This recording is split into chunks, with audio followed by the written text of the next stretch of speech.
The creator of Claude Code has just dropped 6 different hacks to be the top 1% of Claude Opus 4.7. Now, Claude Opus 4.7 was just released and it's like the best model basically across the board.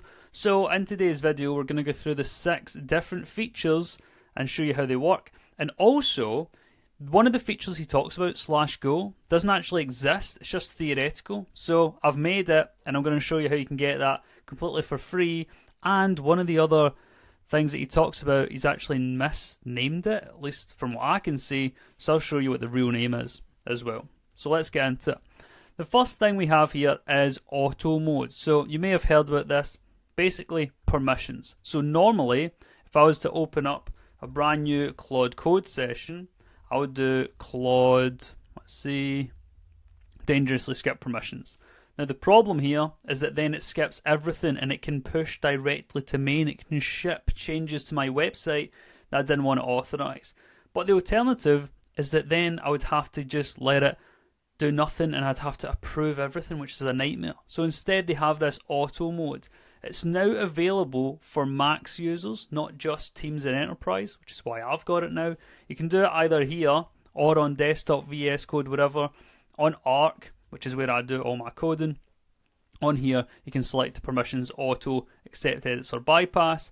But if you want to do it directly from the CLI, you're going to come to this page here, and it's -- permission mode, and you'd have here auto mode, I'm sure it is. And so what this will do is it will allow simple edits, downloads, etc., but like pushes to main, pipeline changes, it will ask you. So, number 2, fewer permission prompts skill. Now if you come over here and try and write in fewer, nothing comes up. It's actually called less permissions prompts. So what it does is basically it scans through your session history to find common bash and MCP commands that are safe but caused repeated permission prompts. It then recommends a list of commands to add to your permissions. Because in here, if you go to permissions, you'll see that you have stuff that's like automatic, right? Or ones that you've allowed in this specific session. So these ones here, these are fine for if they come up again. So it goes through all your sessions, finds ones that you frequently are saying allowed to, and then it will tune them up so that auto mode will pick them up, is what I can see. Now the next one here is recap. So basically I've been using this to code get Arc. And here you can see that it has a recap now at the bottom. So it says fixing Arc UI and freeing disk space. Blah, blah, blah, blah, blah. So all the stuff that it's done, right? Which is amazing because now the problem I would find is I would go away. And now with like Opus 4.7, it can take 20 minutes to do something. I'll come back an hour later because I've just left it and gone to have lunch. And I'll have forgotten completely what I've done. Whereas now, you know what you've done, which is cool.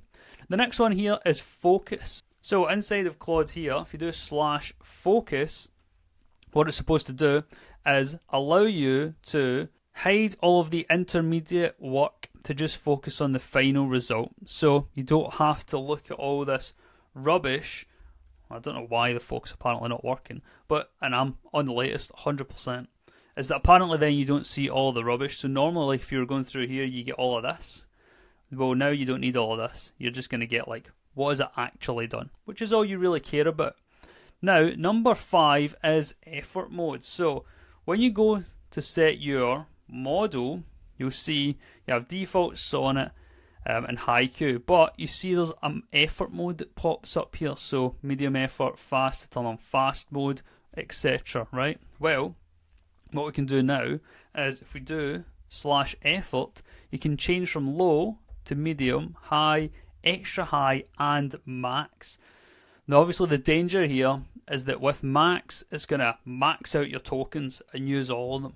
But it's just additional layers on how we can actually make sure to think as much as required. Now number 6, final one here, is this one called /go. Now go doesn't exist. If you do /go here, you can see here that mine is using a skill that I've actually installed myself. Now this skill, I'll talk about it in a second, but basically he says about how you say, Claude, do this, this, this, this, this, go. That is literally how I speak to Claude as well. And the idea here is that /go is a skill at the end which then tests itself end to end, runs the simplify skill, so /simplify, runs that automatic, so review changed code, and then puts up a PR. So this doesn't exist yet. So what I've done is I've created one here. So we have this skill.md, and this will be completely for free at the link below in my free community. And if you want a better understanding of what it actually does, we have this page here. Basically, what it does is verifies end to end, does everything work, simplifies the code, and then you can ship it. Again, this here will be also inside of my free school community. And you can just give Claude this skill and it'll go and install it on your system yourself. So, and if you're going to use Arc for this, if you go to settings, you can go to skills, you can see all your skills here. For example, we have the Go one built in directly. And then for more skills, you can check out ClawHub. Not my site, but an interesting place to go. I hope you liked the video. If you did, like, comment, subscribe, and I'll see you in the next one.